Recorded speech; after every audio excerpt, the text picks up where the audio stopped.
জোহার বন্ধুরা, গরিব আদিবাসী ব্লগসে আপনাদের আরও একবার স্বাগতম। আমি এখন দাঁড়িয়ে আছি পূর্ব বর্ধমানের মেমারির কাছে বিজুর নামে একটা ছোট্ট সুন্দর আদিবাসী পাড়ায়। শহর বা বড় বড় হাইওয়ের ব্যবস্থা পেছনে ফেলে শান্ত প্রকৃতির কোলে লুকিয়ে আছে এই গ্রাম। আজ আপনাদের ঘুরিয়ে দেখাবো আমাদের আদিবাসী সমাজের এই সাধারণ কিন্তু সুন্দর জীবনধারা। এই ভিডিওটি আপনারা সম্পূর্ণ দেখুন, শেষ অবধি দেখুন, আশা করি খুব ভালো লাগবে। তো চলুন দেখা যাক।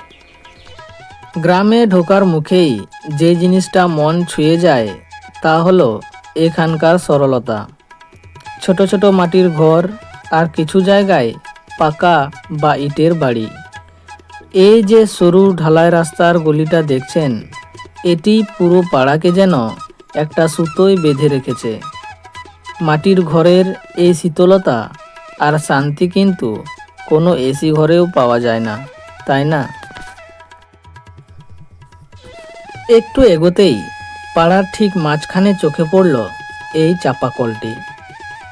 পুরো পাড়ার মানুষের জল পাওয়ার এটাই প্রধান ভরসা।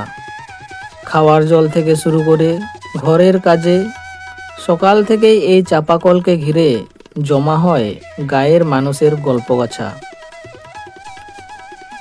পাড়ার শেষ মাথায় পৌঁছাতেই চোখ আটকে গেল এই বিরাট বাঁশবাগানে।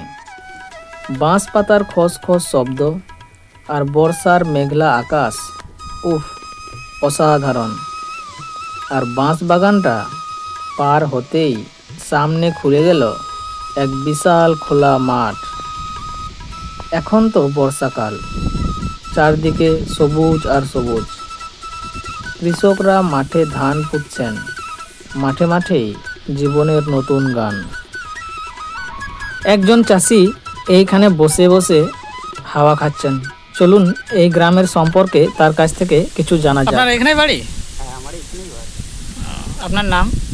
রঘুনাথ সরেন। রঘুনাথ সরেন। এই যে পাড়াটা ঢুকলাম, এই পাড়াটার নাম একটু বলবেন, কি নাম এই পাড়াটা? এটা অ্যাকচুয়ালি বিজুর নদীপাড় বলে চিহ্নিত। এখানে যেখানে যত কোনো বাসিন্দা আছে সব আদিবাসী আমাদের এইখানকার। এইখানে তো ছোট্ট একটা পাড়া দেখছি। এই পাড়াটা ঘর আছে 13 ঘর। 13 ঘর। হ্যাঁ, ওই জন্য ছোটো পাড়া মনে হচ্ছে। ছোটো পাড়া বললাম আর সেখানে আমাদের একটা গাঁওতা হবে আছে 5টা পাড়া নিয়ে। ওখানে একটাই ক্লাব একটাই। এখানে তো বেশিরভাগই দেখছি মানে মাটির বাড়ি, ইটের বাড়ি, মাটির বাড়ি, এটা সরকারিভাবে বাড়ি পাবে। হ্যাঁ, সরকারিভাবে কিছু কিছু পেয়েছে, আবার কিছু পায়নি অ্যাকচুয়ালি। সবারই তো পায়নি, এখন মানে বাকি রয়েছে। এখনও বাকি রয়েছে। রাস্তাটা তো দেখছি খুব একদম গলি টাইপের, ছোট্ট রাস্তা।